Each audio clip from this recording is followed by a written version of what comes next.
So, the separate self, as I said, keeps creating that which is not here anymore. It keeps thinking about things that have gone, things that were. Oh, I remember when I was 10 years old and I was with my friends, and all day the separate self needs to do this.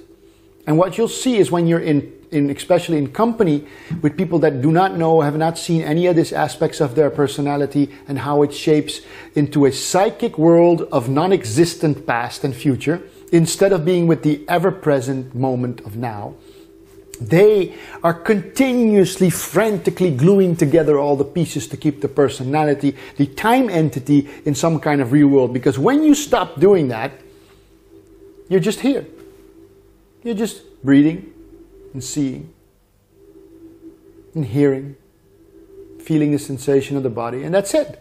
But they can't stand that because the personality would die, and the personality at that level wants to still live. And so what it does, it keeps on thinking and talking about things that are not here, making sure that this image of the personality keeps being reconstructed.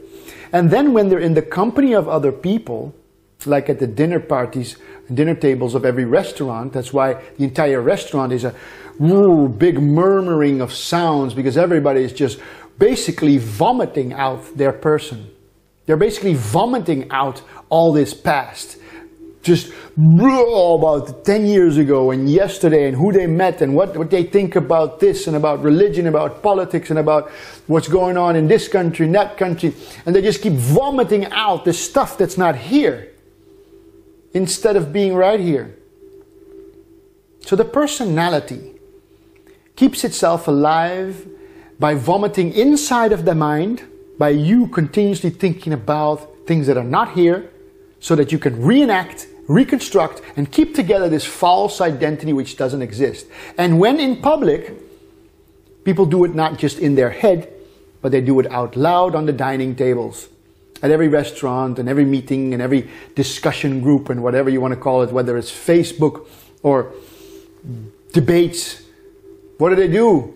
They vomit their ideas, they vomit their past, they vomit everything that's not here, because somehow being here, quiet, silent, still, at peace, doesn't make them feel alive. And yet it's the most alive state there is. This is where the sages, this is where the masters, this is where the real gurus live. And if any guru tells you anything in your life ever, you'll find the message, whether it's Eckhart Tolle or Barry Long or Sadhguru or Rupert Spira or Adyashanti or Mooji or anybody. They will tell you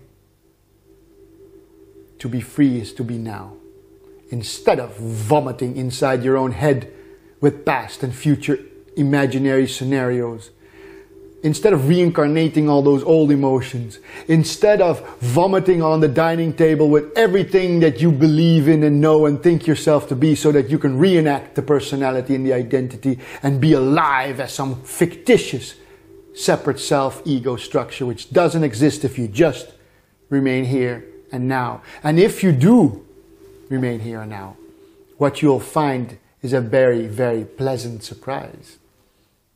That the peace, the love, the silence that you've always been looking for, true happiness, not fleeting happiness that comes and goes with the buying of objects or the having of dinners or the getting of monies or a new partner or a new something or a holiday or whatever, but the real, lasting, ever-present joy that you're looking for is in fact in the silence and stillness of the absence of the vomit of past and future in your head and on the dining tables.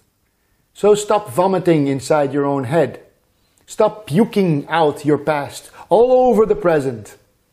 Allow the present to be without vomit, and the present is the real present, is the now, which is good, filled with well-being and love. Stop vomiting inside your head, and stop vomiting at every dining opportunity or friend meeting opportunity or family reunion about what you think about everything that's not here, because everything that's not here is vomit.